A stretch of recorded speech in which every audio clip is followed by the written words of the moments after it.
4시에 사실 발표하고 나서 계속 또 회의가 이어져서 네. 아무에게도 소감을 말해본 적도 없고 생각을 못 해보다가 지금 이 자리에 앉게 됐습니다. 네. 오면서 어떤 역할이 나한테 주어진 것일까 고민을 많이 해봤는데요. 가장 중요한 것은 이제 대통령이 하고자 하는 말을 국민들에게 정확하게 전달해야 하는 게 첫 번째 임무이겠죠. 근데 그것을 있는 사실 그대로만을 전하는 것에서 넘어서서 네. 문재인 정부가 취하고자 하는 국정 철학의 방향들도 함께 조화롭게 설명할 수 있어야 하는 자리가 이 대변인의 자리인 것 같습니다. 그래서 굉장히 좀 어깨가 많이 무겁고요. 글쎄 여태까지 대변인의 역할을 했던 분들 가운데 스타일이 다양합니다.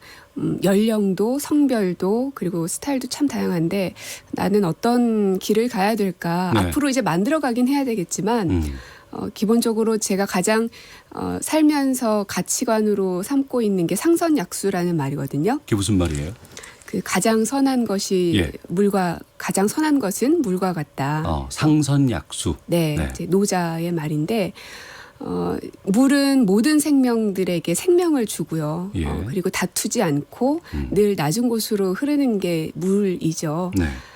그래서 글쎄 이렇게 직선으로만 치닫는 그 어떤 정쟁 이런 것보다는 좀 더 설득하고 대화하고 그리고 무엇보다도 국민을 향한 것이기 때문에 이것이 국민과 정치가 동떨어진 것이 아니라 국민과 대통령이 함께 있다라는 가교 역할을 대변인이 충실히 할 수 있다면 대통령이 낮은 곳으로 갈 수 있고 그리고 국민들도 대통령과 함께 할 수 있는 시간들이 될 수 있지 않을까. 그 역할을 제가 잘한다면 가능하지 않을까 하는 생각이 듭니다. 네. 지금 유튜브 통해서 저희 KBS 일라디오를 검색하시면 신임 고민정 청와대 대변인과 인터뷰 보이는 라디오로도 시청하실 수가 있습니다. 저희가 긴급하게 이걸 좀 설치를 하게 됐는데 대변인 된다는 건 언제 아신 거예요? 저도 오늘 아침에 알았습니다. 아침에요? 네. 뭐 이제 부대변인이었으니까 네. 후보 중에 한 명이겠거니 사람들이 그런 이야기도 하고 네. 뭐 그냥 그런 정도였지 뭐 특별한 언급을 받은 적은 없었고요.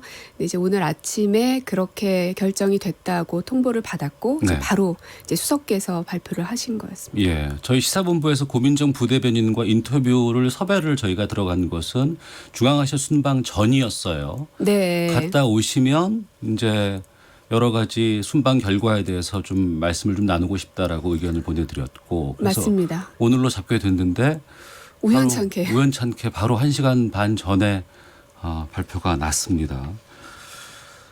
여성 대변인으로서는 문재인 정부의 첫 대변인이 된 거죠? 네, 그렇게 되네요. 예. 여성이고 그리고 젊기도 하고요.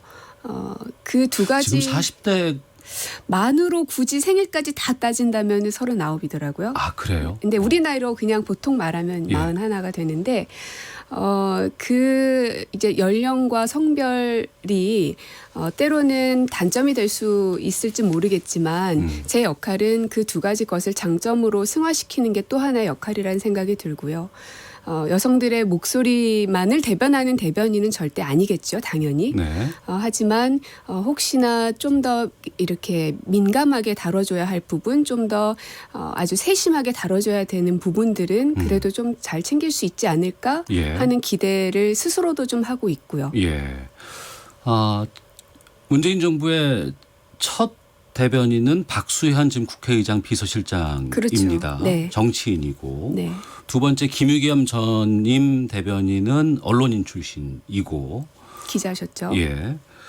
근데 이제 외부에서 신임 대변인을 이제 임명할 것인지 내부에서 임명할 것인지는 고민이 참 많았다고 들었습니다. 지금 공석이 한 27일 정도였잖아요. 네. 뭐 일부러 공석을 길게 두려고 한 그런 것은 아니고요. 예. 김의겸 대변인이 그렇게 되고 나서는 바로 굉장히 급박하게 청와대가 좀 돌아갔습니다. 이제 한미 정상회담이 바로 이어서 있었고 네. 그리고 나서 또 바로 이 중앙화 3개국 순방이 있었기 때문에 빨리빨리 임명을 진행할 수 없었던 게 아닌가 생각이 들고요. 물론 임명은 제가 하는 게 아니기 때문에 네. 그 정확한 마음까지는 알 수는 없지만 어쨌든 그 이후로 27일 동안은 굉장히 바빴던 청와대였기 때문에 예. 지금 발표를 한 게 아닌가 생각이 들어요. 그리고 곧 있으면 이제 5월 10일이면은 이제 문재인 정부가 2년. 만 2년이 네. 되는 날이에요. 고민정 대변인도 이제 청와대 생활을 이제 2년째가 되고 있는데 그 2년 동안에 그동안에 여러 가지 상황들 보시면서 좀 여러 가지 소외도 있을 것 같고 또 네. 지금 새롭게 또 대변인을 맡게 돼서 또 의지도 좀 클 것 같아요. 2년 동안 우리가 어떤 길을 걸어왔나를 당연히 생각해 보게 됩니다. 근데 가장 크게 생각되는 건 저희가 집권 초기에 있었던 게 그 늘상 미사일 발사에 대비했어야 됐고 주말에도 그래서 어디 멀리 가지를 못했습니다. 늘 네. 집 근처 어딘가에 있어야만 했고 언제 이제 비상 상황이 생길지 몰랐기 때문에 이제 그랬던 상황이었는데 지금은 어쨌든 그 이후로 이제 남북 간에 이 한반도 안에서 어떤 미사일을 쏜다든지 이런 부분은 없는 상황이고요. 그리고 한반도 평화라는 단어가 굉장히 익숙한 단어가 됐다는 것은 그만큼 세상이 많이 변했다는 생각이 듭니다. 때로는 한반도의 평화가 너무 식상하고 너무 뻔한 단어가 되어버린 건 아닌가 하는 생각도 들지만 그거는 역으로 생각해 보면 그만큼 우리 생활에 깊숙이 침투되어 있는 게 바로 이 평화의 무드이구나 하는 생각도 듭니다. 물론 지금 한 발 한 발이 굉장히 어렵고 모든 것들이 신중할 수밖에 없는 상황이지만 분명히 우리는 한반도 안에서의 평화를 정착시키고 그것을 전 세계의 평화로까지 발전시켜야 되는 임무가 우리에겐 있는 것이고요. 예. 그 길을 향해서 한 발 한 발 가야 될 책임감이 저희한테 있다고 생각이 듭니다. 예. 청취자 8998님 대변인 되신 거 진심으로 축하드리며 응원합니다. 하트 5개 보내주셨습니다. 아유, 감사합니다. 3960님 우리 사회가 불신의 벽을 넘어 별빛처럼 따스해질 수 있도록 힘써 주시길 바라요 라고 의견 보내주셨는데요. 아이가 아직 어리잖아요. 네, 저희 아이들 이제 초등학교 2학년 네. 그리고 유치원생. 네. 엄마가 대변인 된 거 아직 모르죠? 모를걸요? 알겠습니다. 그럼 바빠지실 것 같은데. 네, 아마 지금보다도 더 바빠질 것 같긴 한데 다행인 거는 이 두 친구들이 우리 아이들이 문재인 할아버지라고 이제 주로 생각을 합니다. TV에 나오면 같이 있다고 생각이 드니까 예. 엄마가 직접 옆에 있으면 더 좋겠지만 그래도 TV에서 늘상 대통령 할아버지를 보면 그 옆에 엄마가 있겠거니 하는 생각이 들어서인지 그래도 이렇게 엄마의 빈자리를 많이 느껴 하진 않더라고요. 그나마 좀 다행이라는 생각이 듭니다. 네. 자, 오늘 청와대 대변인 자리에 오른 고민정 대변인과 함께 말씀 나누고 있습니다. 본래 애초에 모셨던 이유를 좀 네, 나눠볼까 합니다. 그래야죠. 중앙아시아 3개국 순방 마치고 그제 문재인 대통령 귀국을 했습니다. 3개국 순방 어떤 일들이 있었는지를 좀 짚어주셔요. 네, 저희가 투르크메니스탄, 우즈베키스탄, 카자흐스탄 이렇게 3개국 중앙아시아를 방문을 했습니다. 예. 굉장히 멀리 떨어져 있는 나라이기도 하지만 자원이 굉장히 풍부하고요. 아직은 우리가 그쪽에 투자하고 있는 것들이 다른 나라에 비해서 그렇게 많지는 않습니다. 그 얘기인 즉슨 앞으로 투자할 수 있는 가능성이 더 많이 열려 있는 네. 기회의 땅이라는 뜻이기도 합니다. 그리고 저희 정부가 지금까지 추구하고 있는 외교 정책들의 흐름을 보시면 기존 4강국 미국, 중국, 일본, 러시아 이런 4강국만을 생각하는 것이 아니라 그것을 넘어서서 신남방, 신북방 정책이라는 이름 하에 외교의 다변화를 시켜야 된다는 것이 저희 문재인 정부의 외교 정책의 큰 틀입니다. 네. 근데 이번에 다녀왔던 이 중앙아 3개국은 신북방 정책의 일환이라고 볼 수가 있겠고요. 신북방이라고 하면 러시아나 몽골, 그다음에 동북 삼성 그리고 그 넘어서서 중앙아시아까지 이제 뻗치는 것이 것인데요. 대통령께서도 이번 순방을 가셔서 하셨던 말씀이 그 철도 얘기를 하셨어요. 예. 그러니까 남북 간의 평화가 생기면 그 철도가 유라시아까지 뻗어갈 것이다라는 이야기를 했는데 그 꿈을 이룰 수 있는 것이 이게 한반도 혹은 그 주변국에만 머무는 것이 아니라 예. 저 멀리 떨어져 있는 중앙아시아까지 뻗을 수 있어야 한다는 점 그런 것들의 중요성 때문에 이번 순방을 다녀왔습니다. 예. 순서대로 보면은 투르크메니스탄에 이어서 우즈베키스탄, 카자흐스탄 이렇게 방문을 한 거예요. 네. 나라마다 순방의 목적들은 좀 약간 차이도 좀 있겠죠. 그렇습니다. 일단 투르크메니스탄 같은 경우는 그 키안리 가스화학 플랜트를 저희가 방문을 했습니다. 예. 여기 같은 경우는 우리가 그 무제해 건설로 공사 기간도 5개월 단축하는 등 우리 기업의 성취가 굉장히 컸었던 곳이고요. 예. 무려 30억 불이 투자가 된 곳이었습니다. 그리고 이게 그냥 한 군데의 대기업이 진출해서 성과를 낸 것이 아닌 대기업과 124개 회사의 중소기업이 함께 동반 진출한 그야말로 동반 성장의 일환이라고도 볼 수가 있겠고요. 예. 그리고 그 투르크메니스탄의 입장에서는 그 자국에서 최대 규모의 그런 대규모의 플랜트는 최초로 세워진 것입니다. 그 최초의 플랜트가 바로 한국에서 만든 것이라는 게 굉장히 큰 의미가 있어서 대통령이 이 키안리 가스화학 플랜트를 직접 방문을 하셨고요. 근데 이게 플랜트를 만드는 것에서 그친 것이 아니라 이 플랜트에서 생산되는 생산품들이 자국에서도 수익을 창출할 수 있어야 그 나라에도 좋은 일이 될 것인데 예. 여기 같은 경우는 저희가 이후에 MOU를 발표를 하기도 했는데요. 이곳에서 생산된 생산품들을 판매할 수 있는 MOU도 그 양국이 합의를 했습니다. 그래서 이게 플랜트를 공장을 짓는 것에서 끝나는 게 아니라 그 나중까지도 생각해서 더 영역들을 확대할 수 있는 어떤 결과물이라고 볼 수 있는 거죠. 예. 지금 속보가 들어오고 있는 것 같은데요. 그 푸틴 대통령이 헬기와 차량을 이용해서 조금 전에 북러 회담장에 도착을 했다라는 속보 들어오고 있거든요. 저희 그러면 헤드라인 뉴스를 좀 듣고 계속해서 고민정 대변인과 말씀을 나누도록 하겠습니다. 문희상 국회의장이 바른미래당 사법개혁특별위원인 오신환 의원을 제1배 의원으로 교체하는 내용의 사보임을 허가했습니다. 지난해 가계 소비 지출 가운데 식료품비가 가장 높은 비중을 차지하는 것으로 나타났습니다. 특히 저소득층은 식료품비와 주거비 비중이 가장 컸고 고소득층은 교통비와 외식비를 포함한 음식 숙박비 비중이 가장 큰 것으로 나타났습니다. 시가 300억 원어치의 가짜 발기부전 치료제를 인천항을 통해 밀수해 판매한 일당이 해경에 붙잡혔습니다. 셀프 후원 논란으로 재판에 넘겨진 김기식 전 금융감독원장이 첫 번째 재판을 받기 위해 법원에 출석했습니다. 유엔 여성기구가 국가인권위원회의 활동이 국제적으로 모범이 되고 있다며 이를 전파해달라고 요청했다고 인권위가 밝혔습니다. 지금까지 라디오 정보센터 조진주였습니다.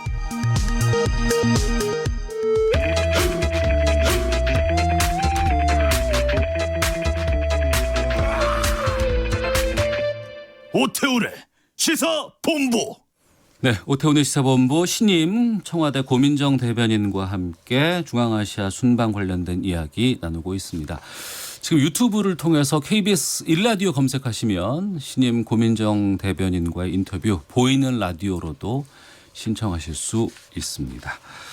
자, 앞서 투르크메니스탄 순방에 대해서 잠깐 말씀을 해주셨고 그 다음으로 이제 우즈베키스탄과 카자흐스탄을 방문을 했는데 우즈베키스탄에서는 의회 연설이 상당히 좀 인상 깊었어요. 네, 대한민국 대통령으로서는 처음으로 이제 의회 연설을 진행을 했습니다. 네. 아무래도 그 의회라는 그 장소가 갖고 있는 상징성이 굉장히 크고 그런 곳에서 타국의 정상이 연설할 수 있는 기회를 부여받는다는 것도 의미가 굉장히 큰데요.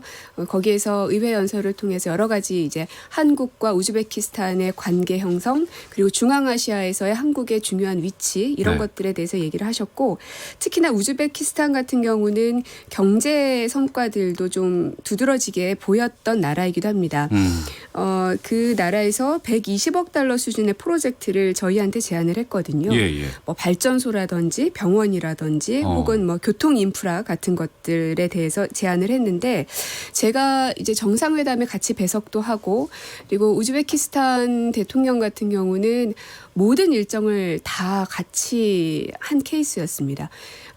저희가 이제 그 국빈을 모시기도 하고 예. 국빈의 자격으로 가기도 하는데 이렇게 모든 일정을 다 하는 경우는 정말 흔치 않습니다. 대부분은 공식 환영식과 정상회담 정도만 같이 하고 뭐 만찬을 같이 하는 정도인데 네. 이번에는 모든 일정을 같이 해서 뭐 비즈니스 포럼까지도 대통령께서 참석을 하셨는데 네. 그만큼 우즈베키스탄에서는 한국을 자신들의 어떤 모델상으로 생각하고 있다는 느낌이 참 많이 들었고요. 그리고 한국 다른 나라보다도 이 한국과의 교류 확대를 통해서 그 이제 한국이 어려웠던 상황 속에서도 경제 발전을 이뤘다는 그 길을 다시 같이 따라가고 싶다라는 그런 이야기들을 참 많이 했습니다. 그래서 미르지요예프 대통령이 그런 얘기를 했어요. 우리가 만날 때마다 10억 달러씩 교역 규모가 늘어나는 것을 꿈꾸고 있다라고 네. 얘기하면서 모든 분야에 있어서 긴밀한 협력을 바로 이 한국과 하고 싶다라는 의향을 굉장히 강하게 말씀하기도 했습니다. 예. 청취자 802 하나번 쓰시는 분께서 앞서 아이들 이야기하니까 가슴이 뭉클하네요. 고민정 대변인의 어린 자녀들은 엄마가 얼마나 자랑스러울지 부럽습니다. 다른 아이들에게도 멋져 보일 수 있도록 열심히 일해 주세요. 커피타임님, 문재인 정부의 국정 철학을 반대 세력까지 이해할 수 있도록 잘 설명해 주는 친절한 대변인이 되었으면 좋겠습니다. 라고 보내주셨습니다. 네, 잘 명심하겠습니다. 예. 자, KBS 일라디오 통해서 유튜브를 통해서 고민정 신임 청와대 대변인과 인터뷰 함께하고 있는데요. 보이는 라디오로도 시청하실 수가 있습니다. 특히 카자흐스탄 방문에서는 네. 독립유공운동가죠. 그 개봉 후 황운정 지사의 유해 봉환이 됐습니다. 그리고 네. 대통령 전용기를 통해서 유해가 우리나라로 봉환될 수 있었어요. 그 이야기도 좀 해주시죠. 보통은 저희가 유해를 이제 한국으로 다시 모셔올 때도 네. 한국에서 봉영을 한 적은 있습니다. 한국 공항에서 이제 모시는 거죠. 예. 하지만 대통령이 직접 그 나라에 가서 봉환 행사를 진행한 거는 처음이었습니다. 굉장히 관심이 많기도 했지만 그 기저에는 이 나라를 이렇게 만들어 주신 독립유공자들에 대해서 최고의 예우와 그리고 대접을 해드려야 된다라는 국정 철학을 대통령께서 누구보다 강하게 갖고 있기 때문에 성사된 것인데요. 네. 그래서 저희가 문재인 정부 들어서서 초기에 했었던 중요한 일 중에 하나가 바로 보훈처를 장관급으로 격상한 일이었거든요. 예. 이건 단순히 한 부처를 격상했다는 그 형식적인 것에만 의미가 있는 것이 아니라 이 독립유공자 분들에 대해서 우리 국가가 최선을 다해서 모셔야 된다. 기반이 뚜렷하고 뿌리를 명확하게 알아야 그 다음에 줄기와 그리고 나뭇잎들도 건강할 수 있다라는 생각이거든요. 예. 그래서 그분들에 대한 예우를 최선을 다해서 하려고 노력을 하고 있습니다. 그 이번 유해 그 홍범도 장군의 유해도 좀 봉환할 수 있지 않을까라는 기대도 좀 있었습니다. 네. 홍범도 장군이 그 봉오동 전투의 영웅이신데 그렇죠. 카자흐스탄 그 극장에서 청소를 하시다가 돌아가셨다는 얘기도 들었거든요. 네. 그 지역이 키슬로르그인가 제가 그 카즈로르그인가 그렇습니다. 네. 그 지역에서 이제 마지막으로 이제 숨을 거두시게 되는데 홍범도 장군은 봉오동 전투, 청산리 전투 등에서 승리를 거뒀던 총사령관이었고요. 게다가 그 전투가 있은 지 내년이 되면 100년이 되는 해입니다. 네. 그러니까 올해는 임시정부 수립한 지 100년이고 내년은 그런 전투 등에서 승리를 거둔 지 100년이 되는 해입니다. 그래서 굉장히 우리에게는 홍범도 장군의 의미가 아주 크다고 할 수 있는데 네. 그래서 대통령께서는 카자흐스탄 대통령과의 정상회담 자리에서 이런 국민들의 열망을 그대로 토카예프 대통령에게 전달을 했습니다. 이 임시정부 100주년 그리고 내년이면은 이제 이 전투가 일어난 지 100주년이 되는 해이니 홍범도 유해를 봉환했으면 좋겠다라는 국민들의 열망이 정말 뜨겁습니다라고 관심을 부탁을 했고요. 예. 여기에 대해서 토카예프 대통령은 그 의미를 잘 알고 있고 그래서 외교적으로 법률적으로 검토하고 있고 외교장관에게도 지시를 했다라고 말씀을 주셨습니다. 뿐만 아니라 내년 행사 때까지 해결될 수 있도록 대통령 당신이 직접 챙기겠다라고 말을 해서 굉장히 저희로서는 큰 큰 성과라고 생각이 듭니다. 네.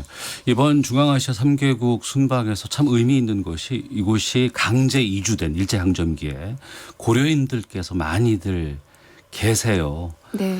이분들을 또 직접 대통령이 만나고 오셨다고 들었습니다. 맞습니다. 그 동포간담회에서도 많이 만나 뵀고요. 예. 근데 이제 그분들을 볼 때 드는 감정은 뭐였냐면, 이제 일단 말씀이 한국말이 서투십니다.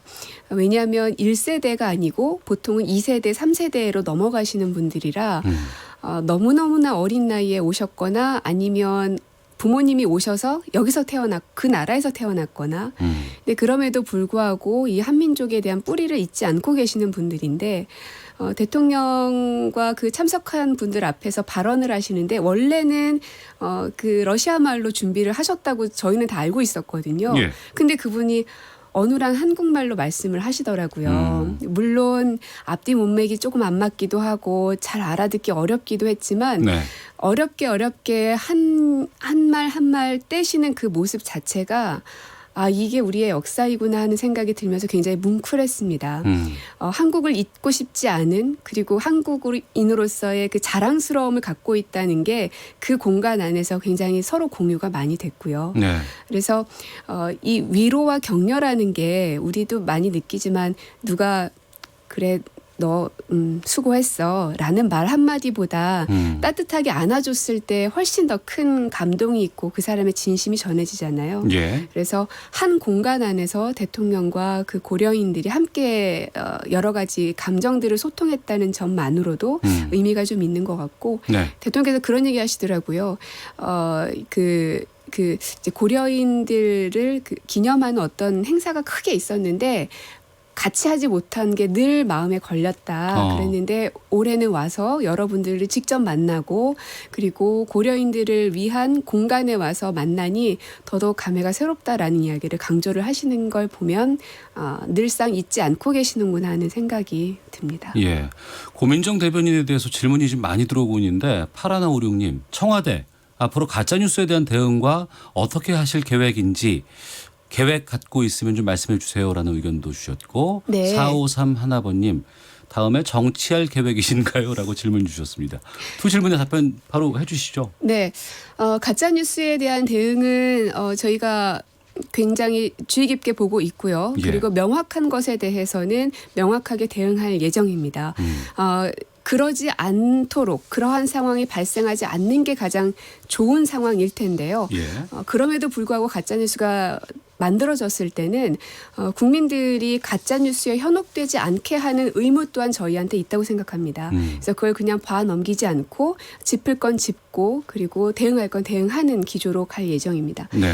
그리고 두 번째 질문에 대해서는 글쎄요. 제가 예전에 이제 방송을 했었을 때는 이렇게 청와대에서 대변인의 역할을 할 거라는 건 꿈도 못 꿔봤습니다. 생각조차 못 해봤고 예. 그래서 앞일이라는 건 전혀 알 수가 없는 상황인데 지금 당장 내일 너 어떻게 할래라고 물어보시는 네. 글쎄요. 저는 그냥 제 할 일만 열심히 하고 싶습니다. 시간이 좀 훅 갔어요. 지금 거의 1분도 좀 채 안 남았는데 네. 이번 주 토요일이 판문점 4.27 선언 1주년을 맞이하는 날입니다. 네. 한반도 비핵화 문제와 관련된 참 많은 일들이 있었어요. 청와대에서 어떻게 자평하시는지 또 행사는 어떻게 좀 준비하고 있는지 끝으로 말씀 부탁드리겠습니다. 그날 행사는 먼 길이라는 제목으로 행사가 진행되고 있는 것으로 알고 있습니다. 예. 그리고 이 1주년을 맞이해서 글쎄요. 일희일비할 것은 아닌 것 같고요. 기념은 기념대로 하되 우리에게 남은 숙제는 앞으로 그 길을 어떻게 더 열어나갈 것인가라는 숙제가 여전히 남아있기 때문에 한 발 한 발 신중하게 걷도록 하겠습니다. 알겠습니다. 자, 청와대 대변인 자리에 오른 고민정 대변인과 함께 오늘 외부 첫 일정 네. 시사본부 함께했습니다. 같이 오늘 하게 말씀 돼서 영광이었습니다. 고맙습니다. 고맙습니다. 예. 자, 잠시 후 2부에서는 각설하고 준비되어 있고요. 노변의 시사법정 강원 산불에 대한 손배서 어디까지 인정될 수 있을지 짚어보는 시간도 갖도록 하겠습니다. 뉴스 들으시고 잠시 후 2부에서 뵙겠습니다.